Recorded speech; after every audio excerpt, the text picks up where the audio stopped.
Bonjour, nous allons à présent parler de la transmission du paludisme et du cycle du parasite qui en est à l'origine. Le paludisme est transmis à l'homme par la piqûre d'un anophèle femelle. La femelle, lorsqu'elle pique une personne impaludée, se trouve à son tour infectée.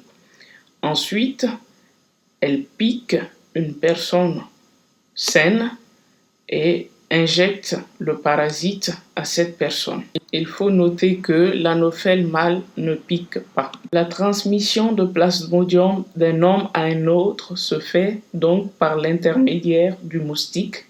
Le principal moustique en cause est l'Anophèle gambia, qu'on retrouve surtout sur le continent africain. Il existe un seul cas de contamination interhumaine directe.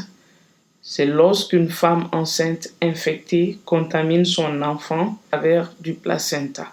Pour ce qui est du cycle du parasite, il faut noter que le cycle du Plasmodium est complexe et comporte deux étapes principales.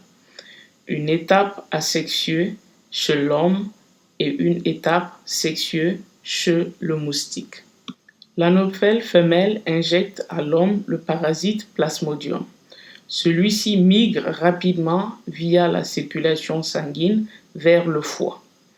Il pénètre dans la cellule hépatique où il se divise très activement pour donner naissance en quelques jours à des dizaines de milliers de nouveaux parasites. La cellule du foie éclate en libérant ces parasites dans le sang. Là, ils pénètrent à l'intérieur des globules rouges et se multiplient. Lorsque ces derniers éclatent à leur tour, les parasites libérés dans la circulation sanguine infectent de nouveaux globules rouges. Lorsqu'un moustique pique une personne infectée, il ingère ces parasites qui migrent vers les glandes salivaires du moustique. Un nouveau cycle peut alors commencer. Merci.